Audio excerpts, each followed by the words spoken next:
I'm Randy with ofap.org. I'm just out knocking around today, and it's the weekend.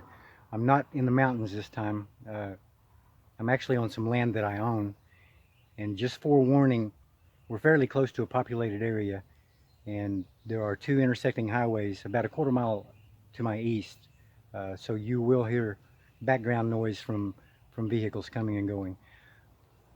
I frequented this area quite a bit in the past, and I've also created a video which I've yet to post. We had some quality issues with it, and so I decided to return here. I gravitate to this place because I really like it. It's so covered that the sun hardly makes its way through even in the hot part of the day. So I've done a little cleaning on it, and I plan on spending some time here.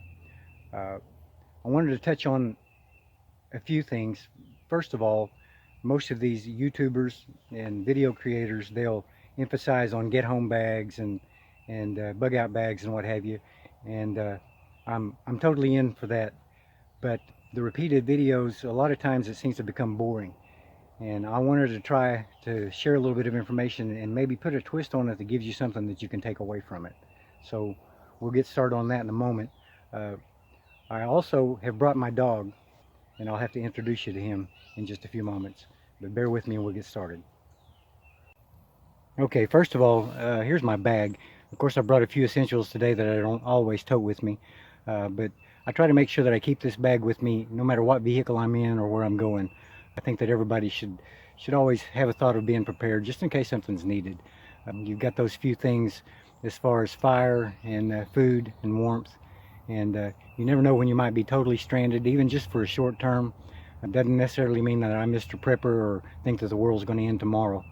Although, the way things are the past few years, things wouldn't surprise me that much. But anyhow, what makes me gravitate to this area so strongly is the size of these old trees that are right here around me. And you can kind of get an idea, possibly, a few old cedars. And like I said, the shade is just unbelievable. And I've kind of worked things around and cleaned up a little bit. And I plan on, like I said, being here quite a bit. And now he's waited around on me long enough that he's fallen asleep. But this is my right hand man right here. His name's Ruger, and he is quite an amazing dog. He's really my best friend. So anyway, Ruger, come here. You wake up, buddy? Come on. Okay, sit. Good boy. He's the best dog in the world. You have no idea. He's intelligent. He guards my home. He watches after us, and he watches after us rather, and all mosquitoes are trying to tear us up today. Okay, here's what we've got. As far as my bag, I've got a 20-pound bag that I keep with me all the time. Doesn't matter which vehicle I'm in, it stays with me. A lot of these wilderness guys, bushcrafters, when they speak about get home bags, you know, they'll talk about a time frame of 3 days. Make sure that you have enough to get you by for a 3-day time frame as far as fire, warmth, food, and I agree with them. That's just wisdom.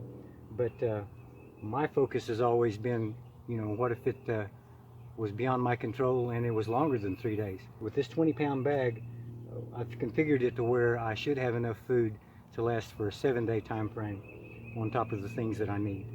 And I want to focus on one thing. I'll go through these items specifically individually at another time, but I want to focus on the need for fire. These outdoorsmen will tell you that you need to have a ferrocerium rod. I believe I'm pronouncing that correctly, and they're right. That's smart. I do the same thing. It's always with me, but I don't have anything to prove. It's not like that I want to come out and make fires just from this rod to prove that I can. I just want to make fire. And so what I came up with was this, and it's a Bic lighter and a 2-ounce finger sprayer with isopropyl alcohol, 90% alcohol. And I have proven that I can make between 16 and 25 fires with this and almost use no butane, because it's literally just a squirt and a spark, and it's off and going. At that point, if I had no other avenue, then I would go to the rod in order to make sure that I got fire. But common sense. I just want to make sure I can get by and have enough to get by for an extended time, or I would say extended time compared to the average. What I'm going to do is I'll focus on this, and even though I've given the punchline away before the end of the video, I just want to build a fire and show you how effective that it is. Okay, first of all, I want to show you something right here real quick. We've had, I don't know, about 4 weeks worth of just unbelievable rain in this area. As much rain as I've seen in any spring that I can remember. And everything's waterlogged, stayed flooded. And last night it dried. It dried a little the past 2 days, and then last night another storm blew in, and we got 3 inches of rain yesterday.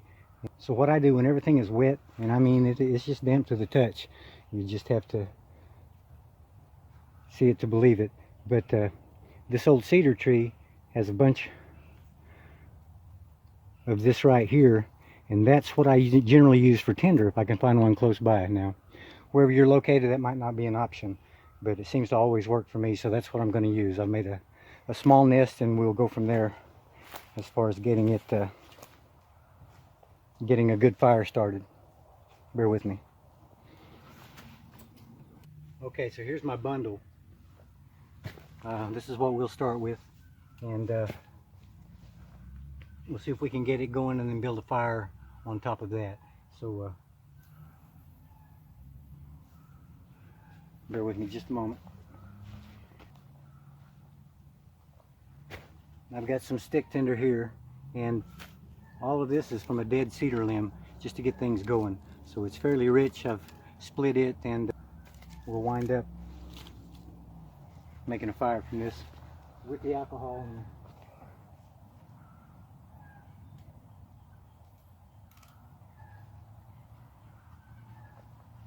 And let me check my camera angle, make sure that you can see what's going on. I believe you can.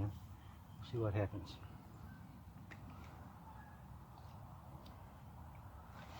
Okay, just 2 squirts of this. There we go. Wouldn't want to squirt the first time. And a quick light.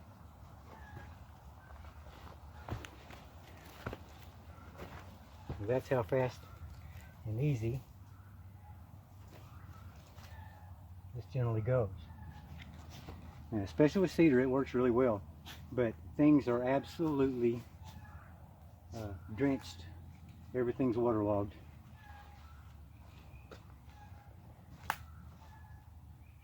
Now that's how much use that the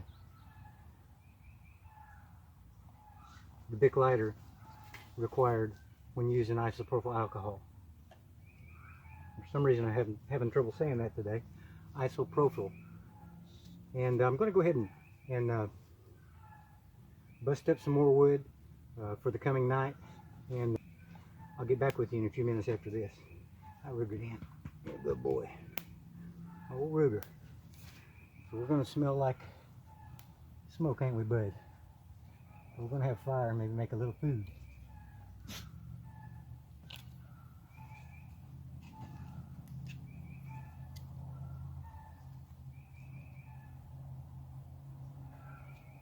But today is one of the wettest conditions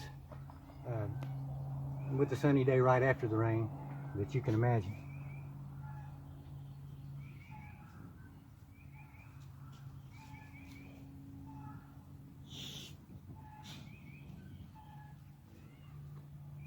And if I didn't have cameras on, I wouldn't be putting my face in the smoke. But with the cameras on, I'll be sticking my butt in your face, so we'll try to endure.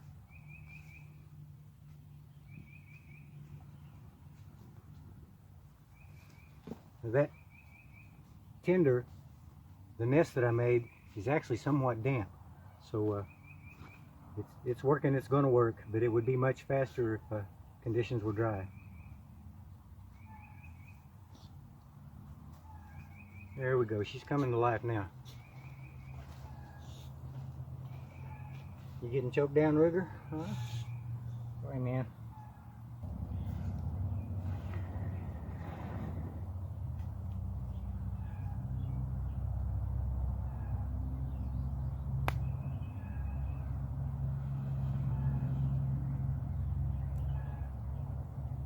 and the organization that I represent is ofapt.org. And if you're over the age of 50, there's no fees, there's no requirements. You're a mandatory member. And what ofapt.org stands for is Old Farts Are People Too.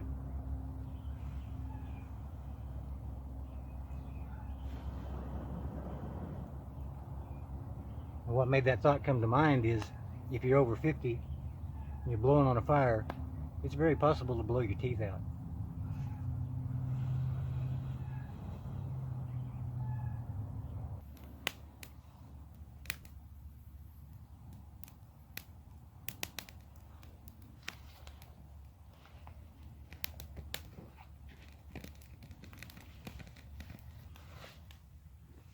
Okay, we'll see about getting some substantial wood gathered, and then I'll follow up with another tip or two. And I don't know if you can see, but this is the nature of my dog. He's always climbing up in my lap. He's a pretty good boy.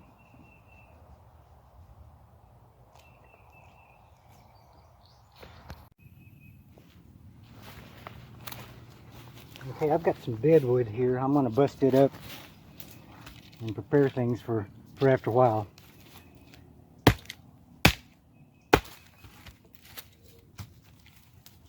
Ooh, got a lot of ants. Little piece of cedar. They are tearing into it.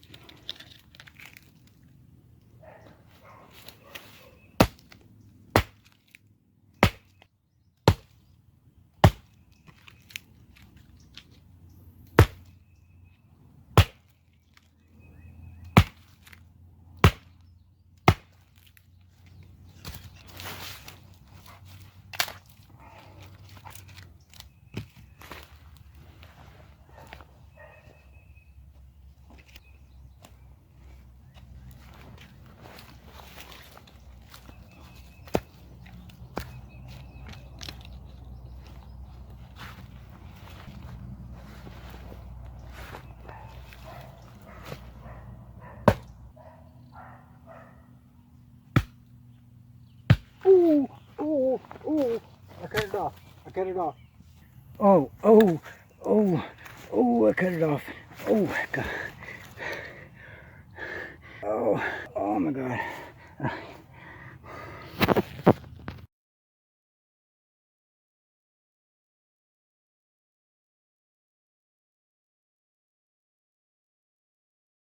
Nah, I'm just pranking you. But you should always take care when you're using a hatchet.